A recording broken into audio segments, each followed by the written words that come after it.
Morning guys, welcome to another failure at farming. Early start this morning, it's just gone 4 o'clock. We're on for an early start today. It's market day, so we've got a fairly busy day ahead of us. Taking the lambs to Gisborne. I'm going ahead of the girls by about an hour just to set up and get things ready. Bit of a fun one, bit of a wet one, and it's dark and miserable as well. Autumn is well on its way now. I've gone ahead, the girls are going to come on in about an hour's time. Unfortunately, we're not living at the farm yet, which still means things an early start when we're going. Let's see how we get on and see how we go.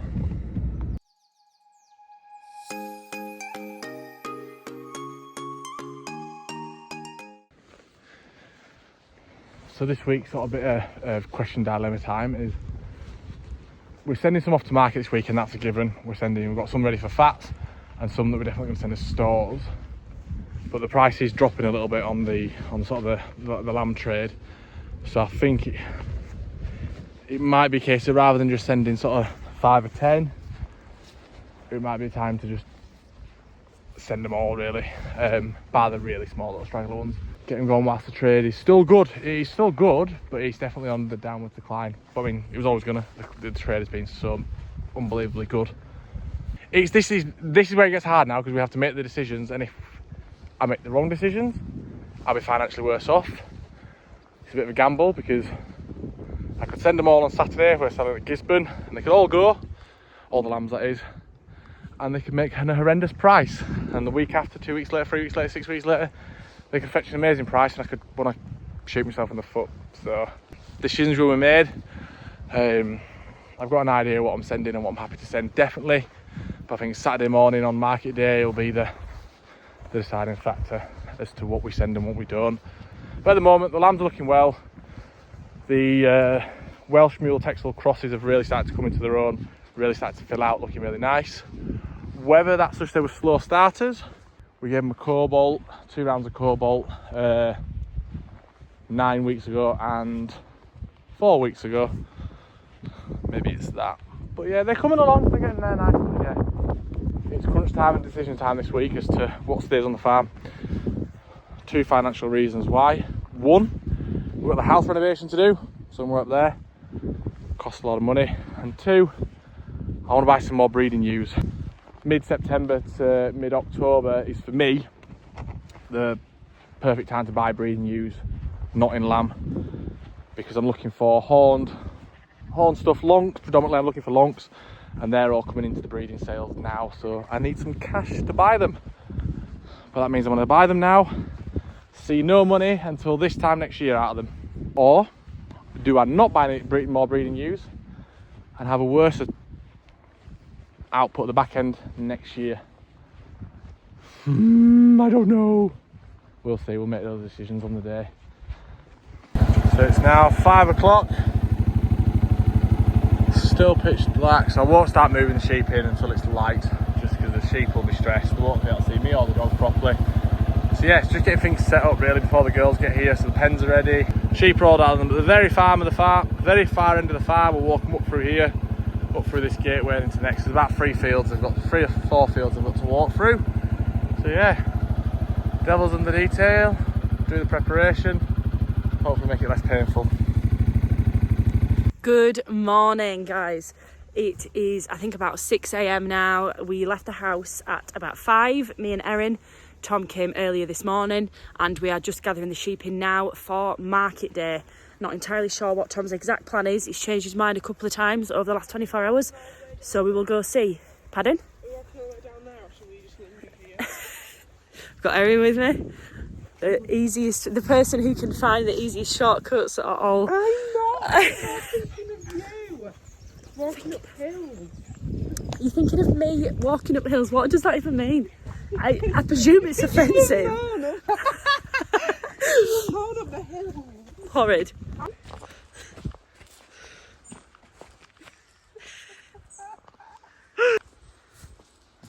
What can I hear? Are you kidding me?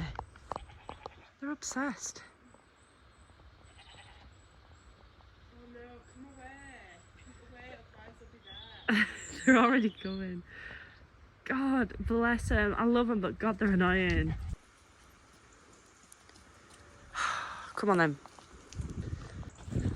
So we've got these guys here picked up, sending them down through this bottom gate and then into that field over yonder. Erin was just going to have a little bitch about Tom then, I could feel it coming, but she didn't want to do it on camera. So they're heading, excuse you. So they're heading down there, in with the other ewes and lambs that are left. I like what he's done here.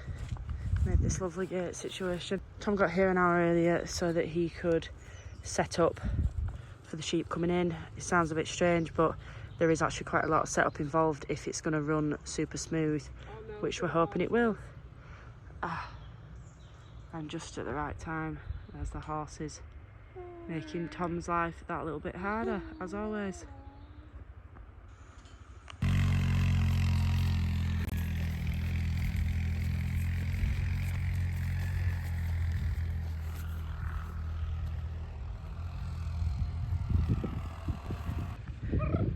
She's going fast. So basically, when we're gathering them in like this, we are pushing as many sheep as we can possibly find from all over the farm into one main field, usually one where we've got sort of a good peripheral vision of everything there. This one's not ideal because there's a big old quarry at the bottom, but we did manage. I imagine, without communication confirmation, I imagine Tommy's running to head them off, so that when we get to those hurdles there in the field, they're not going to run past them. It's like they're doing it on their own. Off they go into the exact field that we wanted them in. Brilliant. That's the last field now before they get to the driveway for home, so that is great news so far.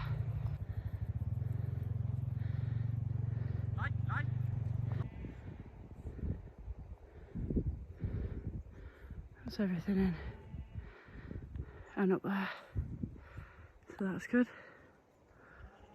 Need to actually just get up this hill, but flipping heck, just sent Tom away. Said go on without me. Last field, that's a kayak, and we're just running them into this gap here.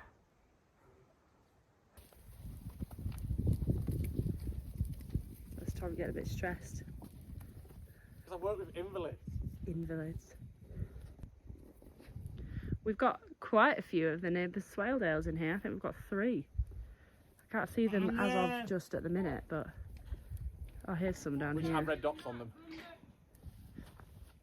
Right, let's go. Girls, we've got half an hour. So we need to set up. Yeah, let's go on, crack on. 20 minutes actually. Shit. Right, okay. Yeah.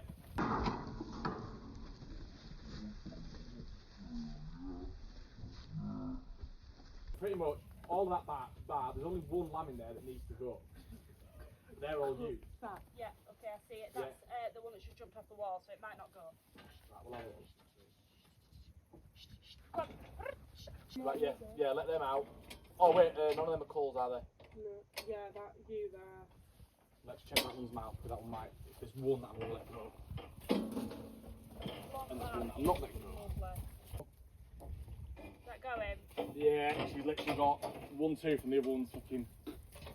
Okay, up. So, push those through again. Yeah, I'll wait for you to get out because they won't. No, right.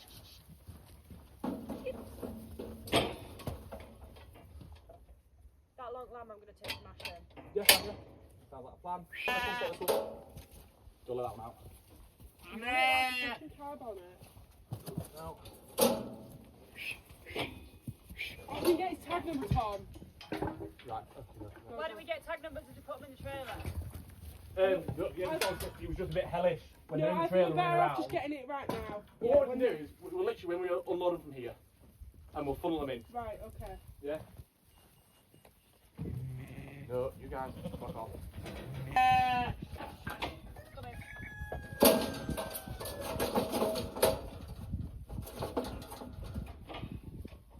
42, and then these 2 can just go out. Right, okay. I do like that quick little horn thing. Funny, isn't it? It's just sort of I like when a As in me? Yeah, as in, no, so out into the field. These are all you.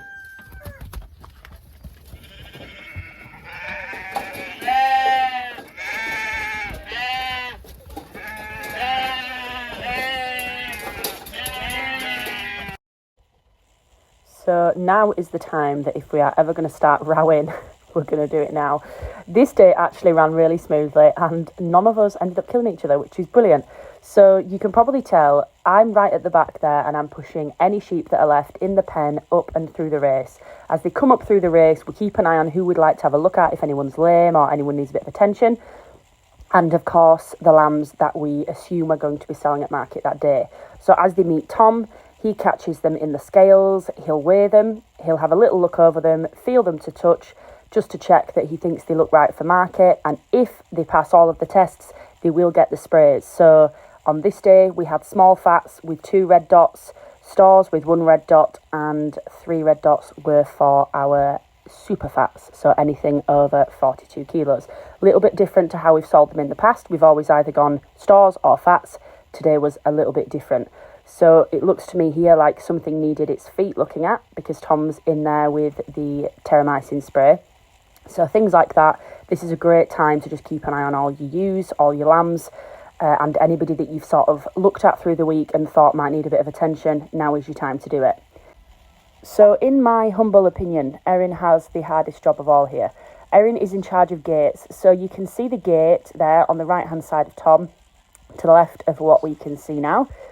That is the gate that lets the sheep or the lambs back into the pen. So if we have a ewe that needs to go to market and her time is up, she will go in that pen where Erin is.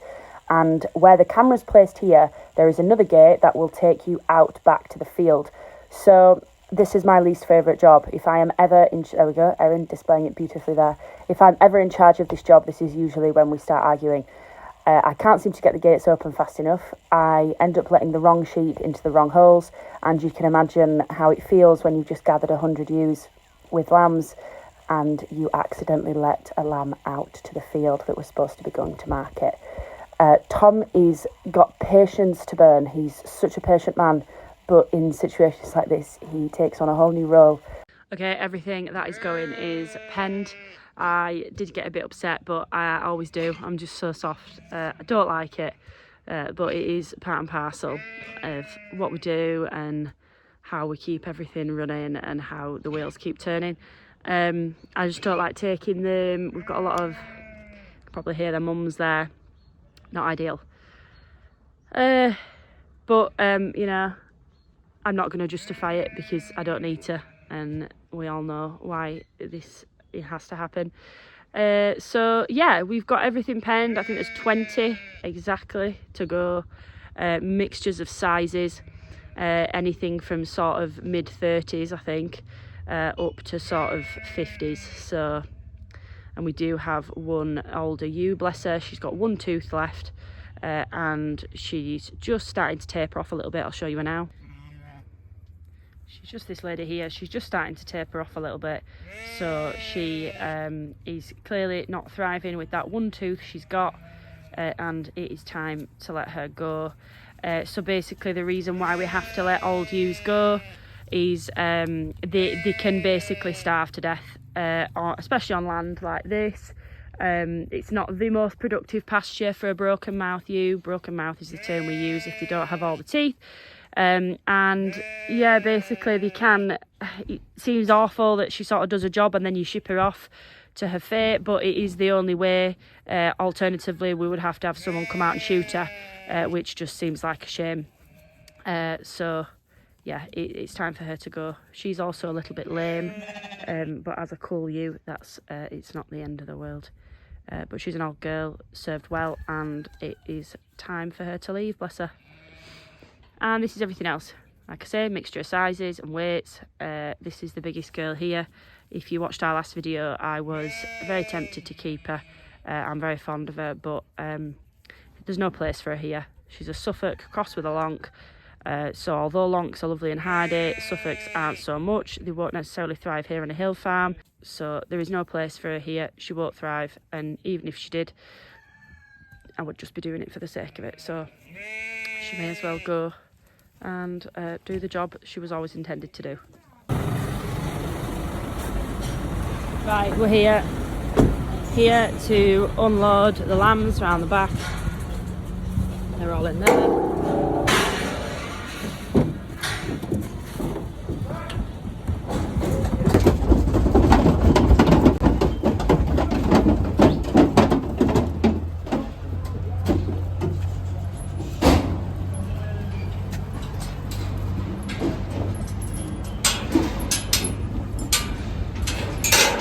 So we're coming out of the car park now and in towards the building. We'll go straight through the cafe.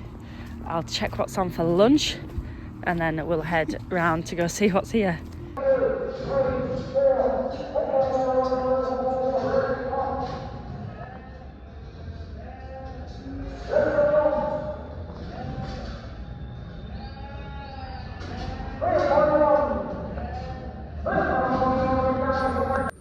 So nothing's come through that we particularly like yet, but we're keeping an eye out. There was some swale ales, but they came through a little bit expensive, so we'll see. We're just having the break between the cull ewes and fat lambs. So this is the ring that our fat lambs will come through into again. So we will try and get that on video for you so you can see how they do in the ring. Hold on there, 335. 25 kilos, 25 kilos, it's on the road, let's put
Okay, we are back at the farm, just back from Gisborne auction. So Has he been knocked out or is he alright?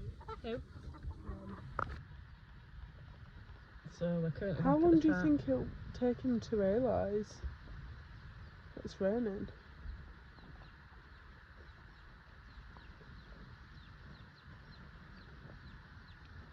I'm not sure, but it's Coming down quite heavy. it's also raining into the shower. Oh, he's found out. Quick sticks, girl, it's raining. So it's been a long day, bit of a mix of a day really, sort of mixed emotions really with today. A couple of things. Started off, we got there a little bit late. The problem we've got is we had all the sheep everywhere, so we didn't even start gathering until it was light. When I was there at about 4:05 I was there, so I was there ready to go up the farm. But then everything was set up. The problem we've got is it's pitch black, I think I said earlier. There's no point me even trying to gather stuff in the pitch black, because all I'll do, piss off the sheep. They won't be able to see me. I won't be able to see them. So yeah, so we got there a little bit late. So it just means that unlike your stores, you don't book them in. Fat lambs, it's just a case of first come first serve, get pen in. So we were quite far at the back end, and you can definitely tell a lot of them had met the quota. Same fella that bought a lot of my ones last time bought the ones this time again, so that's nice, bit of returning trade. He obviously likes the stuff that I've got.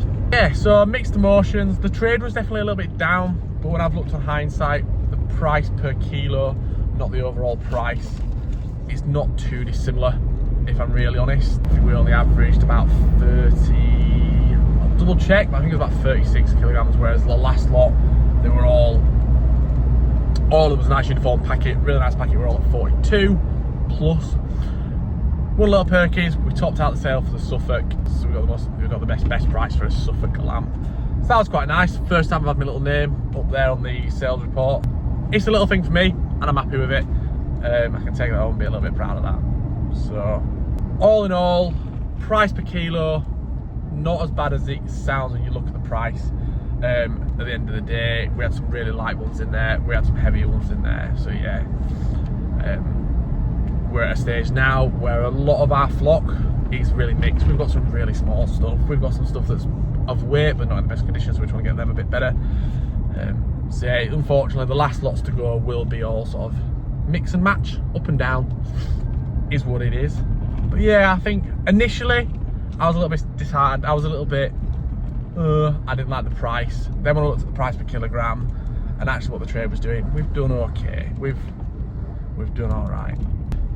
Main thing is, it's put some money in the bank for me to go to the hill sales at Clitheroe. Just looks as well, the catalogue's being released, and there's lots of longs. It looks like some nice quality longs as well. So yeah, some nice longs are going through. Some Gritstons, some Cheviots, some Swales. A little bit of me doesn't know if I should dabble with some Cheviots. Some nice Cheviots, just to get a small packet of them. I always joke and say I don't get Cheviots because I like my face not broken. If you have Cheviots, you'll sort of know what I'm on about. I don't want to pay for dentist bills, and I don't want a broken nose. And if all else fails, just buy some mules. You can't go wrong with a mule. They're brilliant, they're good mums, they're tried and tested. I'm ready for bed now. I'm well and truly ready for bed. I think the girls are too. I don't know if you can see here in the back. Mavy's gone. She is gone, out for the count.